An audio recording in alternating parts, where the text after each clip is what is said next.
Amaitzen ari den agintaldiari buruz, balorazio bat eskatuko zaizu egin ona, balekoa, txarra izan da, eta eskartuko nuke, zuek argudioak eta ematea, bakoitzai 3 minutuko tartea emango zaio, eta urrenkera horretan hasiko gara.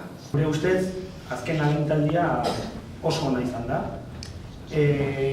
Pixka bat kontestuan jarri behar dugu, eta nik uste azken urte baino 2011an hasi zen ziklo batekin edo joan behar dugu da. Pixka bat 2011an Ana Karer eta bere taldeak udara hartu zutenean egoera ekonomikoa oso larria zen.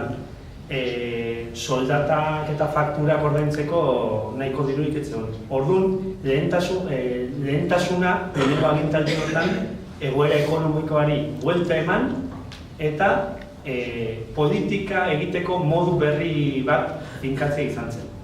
Politika egiteko modu berri bat zaten dugunean,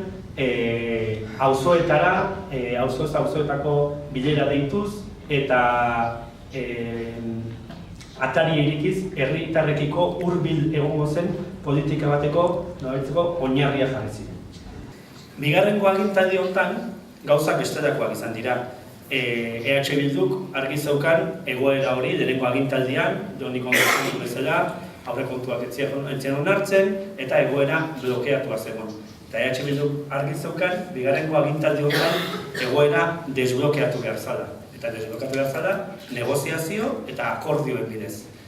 Negoziazio eta akordio horiei esker egin dira azken urtetako azpiegitura eta inbertsio guztiak. Egia da, 4 urte hauetan EH Bildu gutxiengoan egon arren, urtero aurrekontuak gehiengo osoz onartu ditu da. Guzti horregatik, gure ustez, oso legegintzaldi positiboa da. Baina ez da hori bakarrik, legegintzaldi honetan herri dinamikak ere indarra handia hartu du. Auzoetako jaiak, udalan programazioak, merkategi dinamikak, susperbaldi bat egon da hor. Eta ez, ez da udalaren meritua bakarrik hori, baina udala ere badu partea meritu hortan. Eta enuke ahaztu nahi, berdintasun sailaren sorreraz, hor garrantzitsua izan da berdintasun politikak aurrera emateko teknikari horren kontratazioa eta adibide bezala herri mugimenduarekin batera udalak azkeneko urteotan martxoaren 8 inguruan antolatu dituen ekimen horiek oso arrakastatsuak izan dira. Eta azkenik, memoria politiketan egindakoaren nabarmenduko nuke.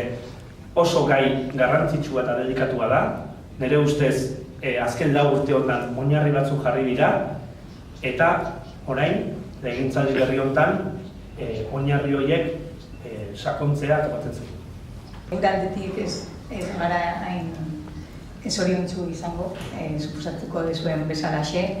Egia da, legegintzaldia pizkatxo bat okertu zala guretzako, eta, bi aukera zeuden, edo oposizio zorrotz bat egitea, itzia eta denari ezetz esaten, edo guk aukeratu genuna izan zala gure proposamenak behin eta berriz udaletzean aurkeztea eta saiatzea ahalik eta genekan aukerekin aurrera eramaten.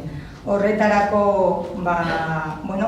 urtez urte saiatu ginen aurrekontuak aurrera eramaten, 2016ko aurrekontuak saia egin zitzaigun, bakizuelako zenbait partida zeuren guretzako marra gorriak zianak eta ezin genituenak hori aurrera eraman. 2017ko gure proposamenak saiatu ginen aurrera eramaten, 5 aurkeztu genitun, batez ere mahai gainean jarri nahiko nuke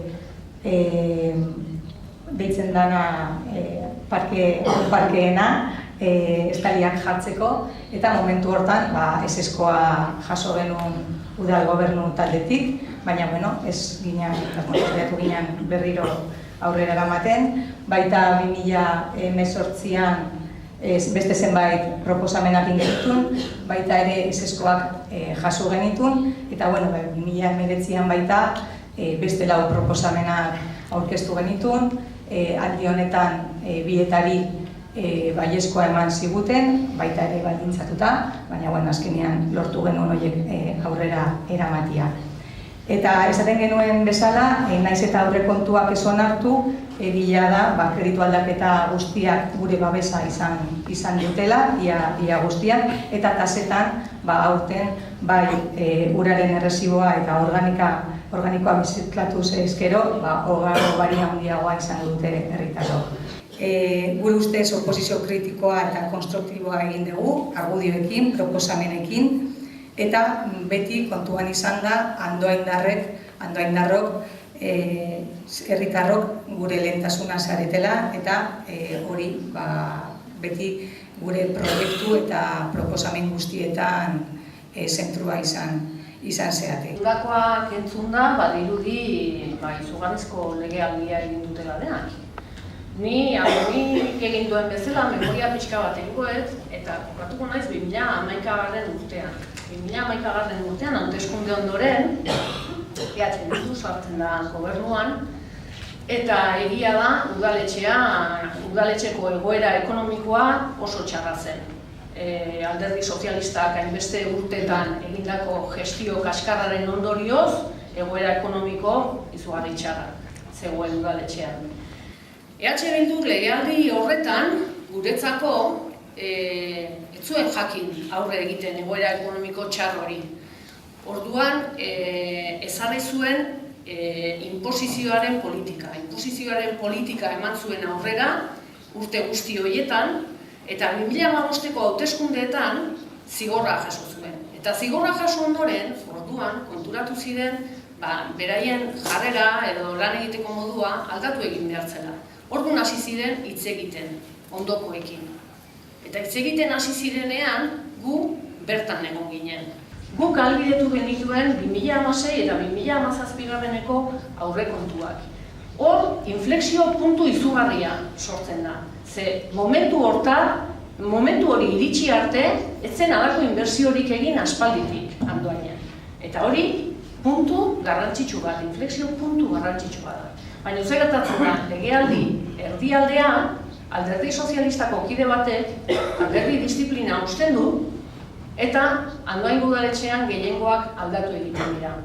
Gehiengoak aldatzen direnean, Bildu ez daka inolako zalantzarik, EAJ baztertu egiten du, eta beste alderdiekin, ibilbide errazagoa egingo diotenekin eta txeke txuria eman diotenekin joaten da, inolako zalantzarik gabe. Eta 2017an adostutako proiektu eta inbertsio guztiak kajoian sartzen ditu.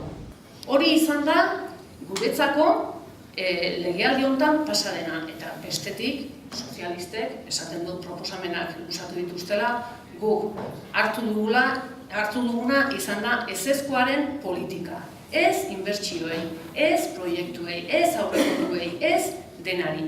Ezezkoaren politika eman dezute, ia legealdi osoan.